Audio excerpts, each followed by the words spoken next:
updates. Good morning, Tobago.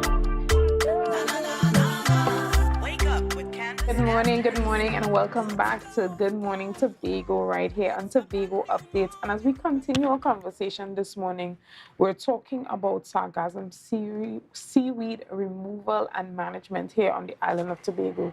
Now, if you have been moving up and down, especially here on the west end of Tobago, you would have noticed that the seaweed is very present on our seashores now. And to have that discussion with me this morning, I have Mr. Howard Robin, who is a climate change specialist, and a guy who is very familiar to our set here on Tobago Updates, Mr. Shawn Roberts, who is from the Tobago Recycling Resource Initiative. And these are two guys who have been working in the area for a while, and so we're going to chat a bit this morning. So as I was talking a bit before we came on, said, that Lambo situation with the seaweed, the people down on this end have been, really experiencing some pungent smells when we pass on that end for the last week. And I guess that is the indication that the season has begun. Tell us a bit about what we can expect within this season and what are some of the initiatives that you guys are taking to manage that. Well, morning Tobago, rest of the world. Well, they say share the life, right? Well, for sure, I will let my colleague, Mr. Robin, answer that question, and then I will talk more about the opportunities in it. Go ahead. Okay, so good morning, everyone. The sargassum season generally begins in the about March, April, and it runs on to September. The peak time generally is from May, June, July, and sometimes into August. This year, the forecast has been for significant beachings, but at a degree for this particular period, from March until June, a little less than it was last year. So although beaching is expected, it should be less than it is. However, this is just a projection. And the quantities of sargassum that you will see beaching really depends on the currents and the wind. When there are variations in those, you could see significant beachings along the Atlantic coast. And this is the primary location in Tobago. All the beaches from the Atlantic coast, from Magdalena all the way up to Speyside, these are the areas that you primarily see beaching taking place, but there is some impact as well on the Caribbean side of the island, but to a lesser degree than the Atlantic. Excellent.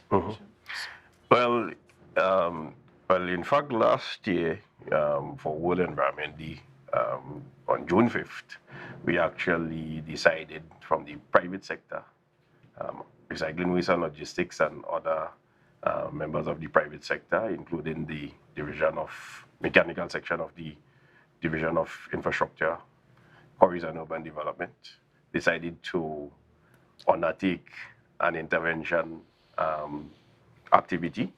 And that actually came to my attention from my public education and community officer, Ms. Nikaisha Legaton.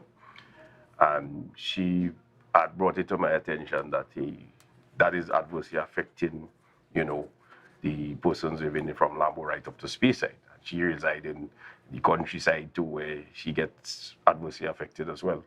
So we decided that under the Tobago Recycling Resource Initiative, we had initiated the Alleviate Sargassum Action Program. That's the TRY ASAP.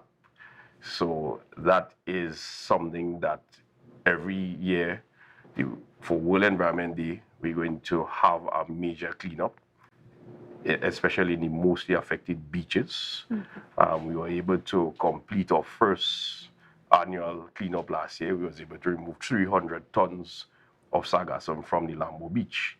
And with that, we wasn't able to really cover right up to Magdalena side, but the place where the lookout where people go and hang out on a regular basis and have the picnic and all that stuff, that was very important. The kite surfers couldn't surf.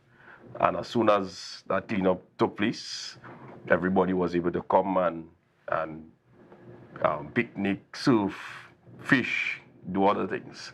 So we decided that when we was tracking the movements of the sargassum in the seas. We know that I've got reports from my partners in Barbados and other places that to expect it early May, and just when they mentioned it, actually I started seeing it, coming to our shores. So we're hoping that we can be able to continue that process on a monthly basis, because early detection is one of the key areas of managing sargassum, and we have actually established the processes for sargassum. So as we go along, we'll share some more of that.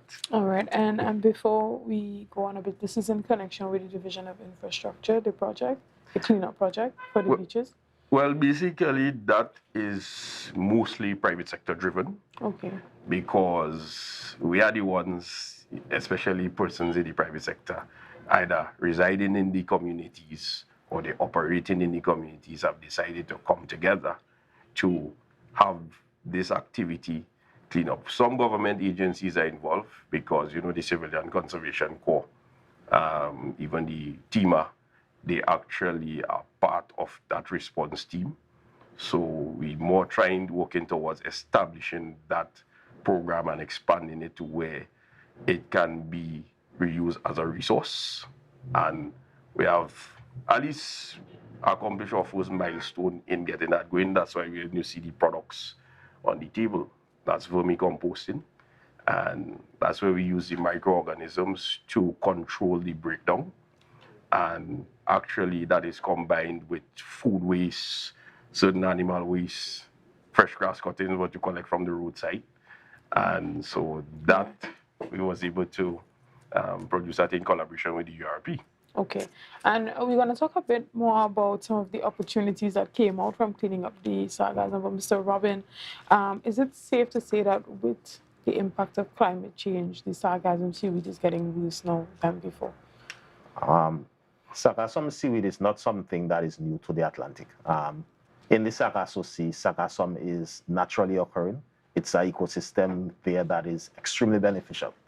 The impacts that we are seeing presently are not generally associated with the Sargasso Sea, but rather in 2010, what you had was some anomalies in current and wind that allowed the sargassum to drift further down south, closer to Brazil, in that area.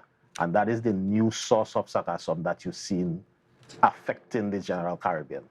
What happens in that region, particularly of importance, is you have upwelling of nutrients from the ocean floor. You also have the input of nutrients from the large rivers in the Atlantic basin, including the Orinoco and the Amazon. So this nutrient content and the upwelling from the ocean is what we are seeing that is actually driving the input or the explosion of sargassum that we're seeing. And it comes up the Caribbean through the currents and so on, and is distributed based on the movement, on the wind direction, the current direction. You see it affecting different islands through the sargassum season. Okay, so Mr. Robin, question. Internationally, what are some of the best practice for management? Are there any tools or mechanisms that are being used in the water to kind of hold back some of the sargassum? And are we here on the island ready to utilize some of those mechanisms to control its impact on the waterfront? Okay, so sargassum and the impacts that we've seen is still something that is relatively novel. There are some experimental equipment and mechanisms that are being used, but all of them have not been extremely effective.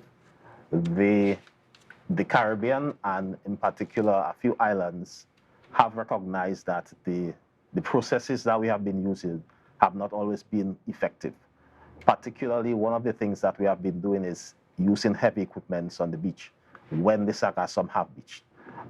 That potentially can lead to serious negative long-term impact, particularly in provoking accelerated erosion.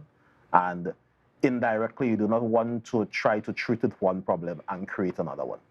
Therefore, there is a present project in which the government of Trinidad and Tobago is included, as well as other islands in the Caribbean, where the government of Japan and I think it's the UNDP Yes. have come together to provide funding that will assist these islands in treating with sargassum. That is including of using the most appropriate technologies, whether it's to pick up the sargassum in water, whether it's to divert it from particular areas, or even using it after to do something that can bring some financial reward. Those are some of the initiatives that will be looked into in respect to that entire project. And at the end of it all, it is expected that how we manage sargassum in these islands will be much improved, and it will also have a positive impact in terms of the proceeds that can be derived from it. All right, and when we talk about public education campaigns, are any happening at this moment? And do you also see the need for that? I think there's always a need to educate the populace in respect to sargassum, though we have normally been doing it almost every season. We actually on television trying to explain exactly what is taking place and to get people to understand that this might actually be the new normal. But continued education is necessary so that people understand exactly what it can be used for, the limitations associated with it, particularly in the terms of agriculture.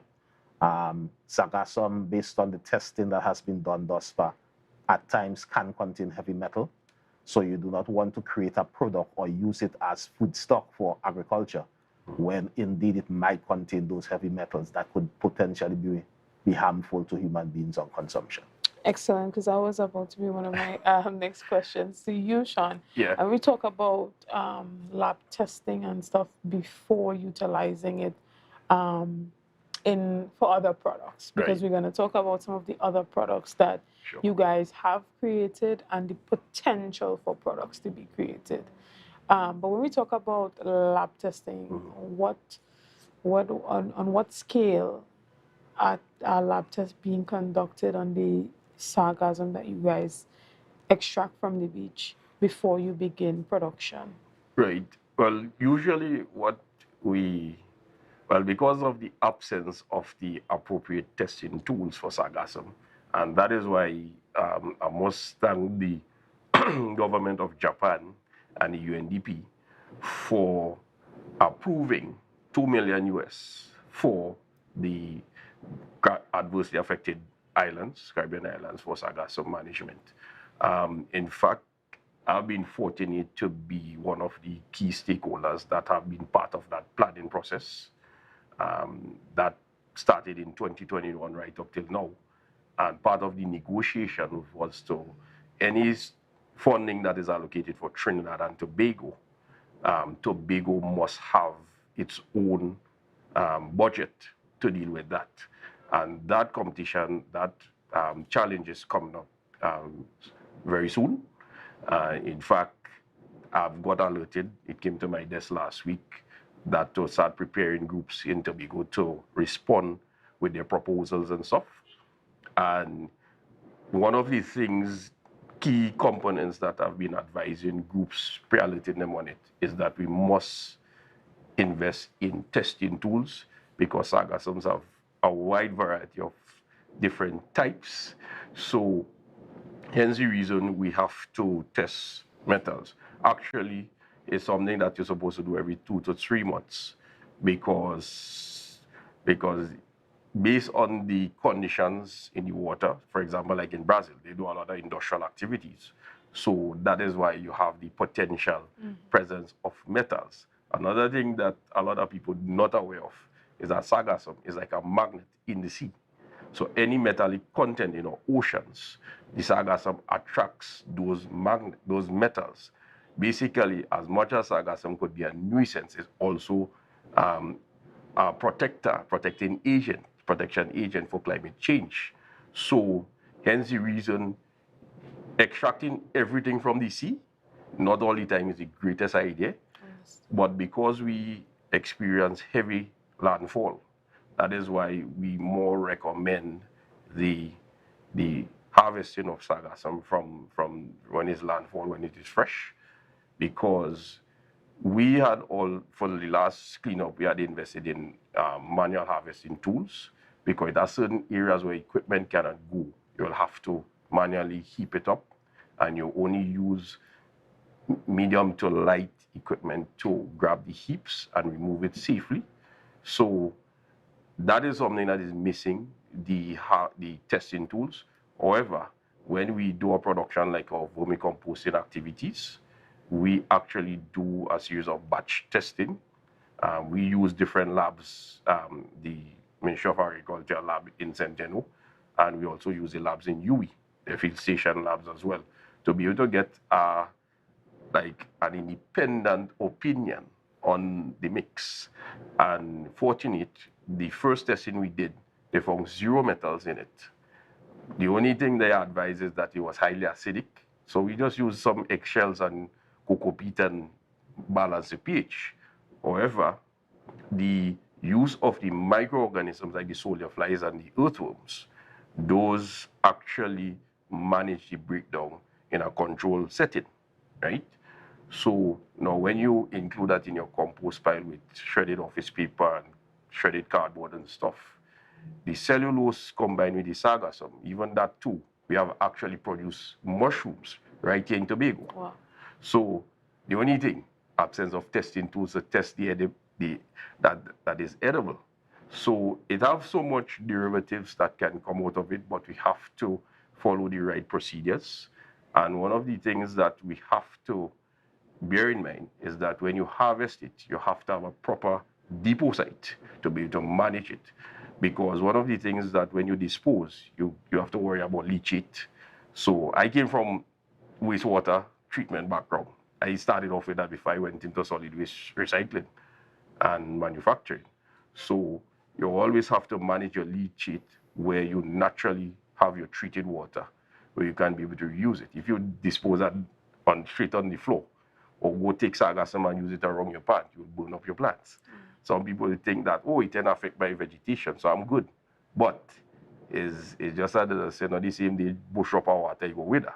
So we have to use different examples to test and to see signs of the presence of metals in it. So that's why we using the biogas production as well. So in order to manage sargassum, you have to use multiple applications in order to manage the stuff. Right. And before we wrap up, tell us about some of the products that you guys have been able to make from the Sargassum Seaweed. Well, I know right here in Tobago, we did vermicomposting. That is the use of use of food waste and the microorganisms, including the Sargassum seaweed. Actually, that was the first. In fact, that's the first type of full recycling that took place right here in Tobago. So we are taking it further as we go, where we're going to produce the biomethane, where you produce the cooking gas, and also expand it into producing the electricity to be able to charge hybrid vehicles and stuff. Right now, my business partner, Dr. Regina Henry from Roman Sargassum Inc., she's a lecturer at Keville. She has been championing the cause for where they experimented combining rum wastewater from the distilleries with sargassum, and they was able to produce the biomethane. But in my background with wastewater, I know that when you combine wastewater with sargassum and food waste and certain animal waste, the digestion produces the cooking gas, and that you can be able to mass produce it as an alternative to propane. Wow. Wow. We need a whole lecture for this one, right? Sure, when we start, you all will be invited to the commissioning of the bioreactors, and you all will get to see firsthand that production from the same sargassum right here in Tobago. So I don't know if Mr. Robin. Excellent. Well, we look forward to that type of advancement from the use of the Sargassum seaweed here on the island of Tobago, and, you know, kind of being the trendsetters where that is concerned within the region. Mr. Robin, before we wrap up, are there any recommendations that you have specifically in regards to the management that you want to put out there this morning? Well, in respect to the management of sargassum, the Tobago House of Assembly did do a policy, a draft management plan. That was revised in 2018. So that guides the general framework of how response is coordinated, and it is executed through the Division of Food Security. Excellent, excellent, guys. So you heard it here. We're going to take a quick break, and we're going to be right back. So see you guys right after this. To a brand new dawning as the passion start around.